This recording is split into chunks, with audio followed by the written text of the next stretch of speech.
आज का हमारा मैथमेटिक पोर्शन का जो लेक्चर्स है उसको हम डिस्कस करते हैं और वो है बेसिकली हम जो वो टॉपिक करेंगे पहले जो कि प्रीवियस एसएसटी बायो केमिस्ट्री या जर्नल के एग्जाम के अंदर या फिजिक्स मैथ जिनके अंदर बहुत ज्यादा रिपीटिंग क्वेश्चन आए हैं। ये जो हमारा एनालिसिस है या ये जो टॉपिक्स हैं ये हम ऐसे रेंडमली नहीं कर रहे, प्रीवियस पेपर को हमने एनालिसिस किया है और उसके मुताबिक लेके जा रहे हैं ताकि आपको इस प्लेटफॉर्म से कोई मिस गाइड ना मिले। तो अब हम देखते हैं जी, सबसे पहले जो रेशियो है इसके क्वेश्चन का पोर्शन आता रहता है। तो रेशियो पहले क्या है और इसके किस टाइप के क्वेश्चन आएंगे वो आज हम इस लेक्चर में देखेंगे। रेशियो रेशियो जो है उर्दू में आप इसके लिए जो वर्ड यूज करते हैं वो निस्बत होता है। तो रेशियो जो है हमारे पास ये कंपैरिजन होता है बिटवीन टू सेम क्वांटिटी। जब दो एक जैसी क्वांटिटी के दरमियान आप कंपैरिजन करते हैं, the comparison between two same quantities.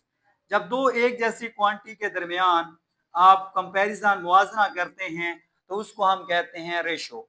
Ratio की जो सिंबल होती है अगर हम उसको देखें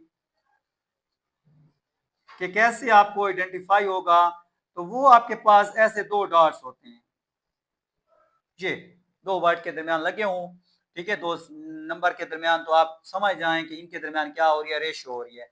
तो comparison between two same quantity. Same quantity का क्या मुराद है कि जब आप कंपैरिजन कर रहे होंगे तो नंबर का नंबर के साथ करेंगे, कोई क्वांटिटीज हैं फॉर एग्जांपल बेस क्वांटिटीज हैं तो बेस का बेस के साथ करोगे, आप कोई फ्लावर की तादाद है तो उनकी आप फ्लावर वाली कैटेगरी को करेंगे। इसी तरह मतलब कहने का कलर को कर रहे हैं तो आप कलर का कलर के दरमियान मतलब which colour is more dark. अब अगर इस तरह का कहते हैं तो रेड है या आपके पास ब्लैक है, तो इस तरह अगर आप कर रहे हैं तो वो कलर एक पूरी एक फैमिली है, एक पूरी एक क्वांटिटीज हैं, ठीक है, एक क्वालिटी है। तो इस बेस पे मतलब रेशियो होती है। ऐसा नहीं कर सकते कि आप एनिमल का कंपैरिजन प्लांट के साथ कर दें, दैट इज नॉट पॉसिबल। तो आप क्या करेंगे, सेम क्वांटिटी को लेके जाएंगे, सेम नेचर स्पीशीज को लेके जाएंगे, तब आपकी वो रेशियो होगी। अब हम देखते हैं कि कैसे आपके पास जो इसके कोई इतने मुश्किल क्वेश्चन नहीं आएंगे। जो क्वेश्चन आते हैं वो ये है कि आपके पास पूछ सकता है कि दो नंबर के दरमियान सिंपलेस्ट रेशियो बताओ। फॉर एग्जांपल आपको नंबर दे देता है, इधर 12 है और साथ में रेशियो है और इधर 16 है, और कहता है कि इनकी जो सिंपलेस्ट रेशियो होगी वो कौन सी होगी। तो आपके इसके लिए क्या होता है, आप ऐसा टेबल ले जाते हैं जो दोनों पे हो, कॉमन हो, और उनको क्या करें, कंप्लीटली डिवाइड कर दें। अगर हम 4 वाला टेबल ले जाएं तो इस पे होगा 4 3 12 और इस पे होगा 4 4 16।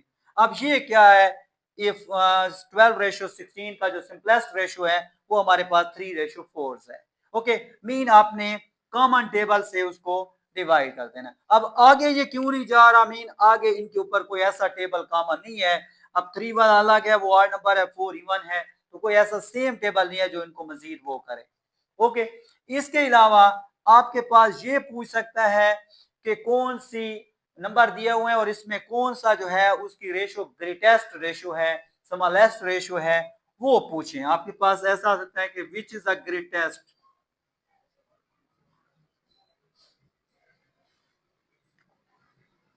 विच इज द ग्रेटेस्ट रेशियो, कौन सी जो रेशियो है वो आपके पास नंबर की ग्रेटेस्ट है। फॉर एग्जाम्पल आपको ऐसे वो दे देता है नंबर 1, वो दे दे फॉर एग्जाम्पल आपके पास 2/3, ओके, एंड आपके पास बी दे दे आपको के 3/5। अब इधर देखने से आपको नहीं होगा, आप सिंपल क्या कर देंगे, ये जो नंबर है इसको डेसिमल फॉर्म में ले जाएंगे, डिवाइड करेंगे, फिर उसके बाद आपको पता चलेगा कि मुझे इतने पार्ट्स में से कितना मिल रहा है। और इसमें आप देखें आपके पास है ये 2/3,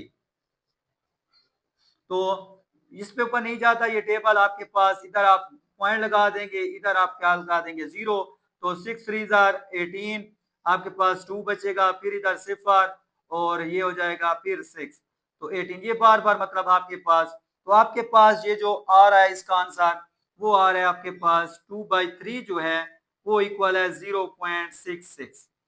ओके, अच्छा, अब हम इसका देख लें तो ये हमारे पास है 3 के ऊपर 5 को डिवाइड करें तो ये भी नहीं जा रहा, तो इधर हम पॉइंट लगा देंगे, इधर 0 और ये जाएगा 6 5 30, ये कंप्लीटली जा रहा है, नीचे रिमाइंडर क्या बच रहा है, 0 बच रहा है।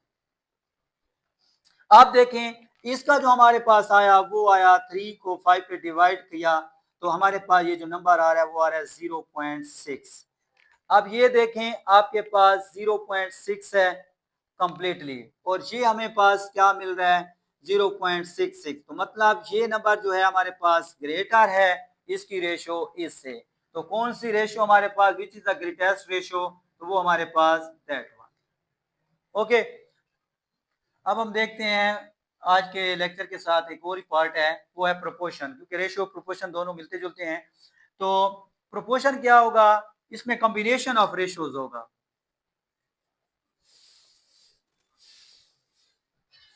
कॉम्बिनेशन ऑफ रेशियोज मतलब जब दो या दो से ज्यादा स्पेशली दो रेशियो जब आपस में मिलते हैं, रेशियो का कॉम्बिनेशन होता है तो उससे क्या बनता है, हमारे पास प्रोपोर्शन बनता है। इसका अगर हम सैंपल देखें कि कैसे हमें आइडेंटिफाई होगा कि ये प्रोपोर्शन होगा, तो वो सिंपली जब मैंने कहा कि दो रेशियो जब आपस में मिलेंगी तो क्या बन जाता है, प्रोपोर्शन बन जाता है। तो that is a sample for the proportions. Okay, अब हम देखते हैं एक एग्जांपल सिंपली ले रहे हैं कि हमारे पास एक डिजिट है, एक रेशियो है 2:3, दरमियान में प्रोपोर्शन, क्योंकि दो रेशियो मिलेंगी तो प्रोपोर्शन का साइन दरमियान में आएगा हमारे पास, तो उसके साथ इधर है 6:9। ओके, तो एक और बात आपने समझना है और इससे आपके पास मोस्टली जो पेपर के अंदर क्वेश्चन आते हैं, ये जो एंड वाले हैं इनको कहा जाता है एक्सट्रीम, और उर्दू मीडियम के लिए अगर मैं लिखता जाऊं इसका मानी तो वो होता है तरफेन, तरफ, साइड, ठीक। और ये जो दरमियान वाले हैं इनको कहा जाता है मीन्स। ओके, और इसका जो मनी होता है वो है वास्ते, निकला है वस्तेन, मतलब वास्त दरमियान को कहते हैं, मिडल को, तो ये आपके पास वस्तेन हो गया। और एक और बात आपने याद रखना है जो कि क्वेश्चन सॉल्व करने में हेल्प करेगी, कि ये जो प्रोडक्ट होता है मल्टीप्लाई करके उसका जो रिजल्ट आता है, product of extreme equal to product of mean, तो आप लिख सकते हैं कि product of extreme equal to products of means, कि एक्सट्रीम का और मीन का जो प्रोडक्ट होगा वो बराबर होगा। कैसे जी, इस एग्जांपल से प्रूव करते हैं, जो बात हमने कही है क्या वो इसके ऊपर इंप्लीमेंट हो रही है या नहीं हो रही।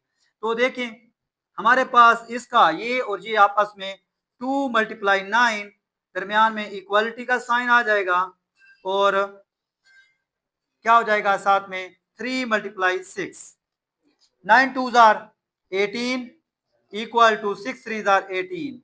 तो प्रोडक्ट ऑफ मीन और एक्सट्रीम दोनों आपके पास इक्वल आ गए हैं, तो इट मीन दैट कि ये जो हमारा ये जो हमने बात की है वो इसके ऊपर इंप्लीमेंट हो रही है, that is a valid. Okay, तो ये हमारे पास था प्रोपोर्शन, जिसमें हम क्या पढ़ा, कॉम्बिनेशन ऑफ रेशियोज पढ़ा।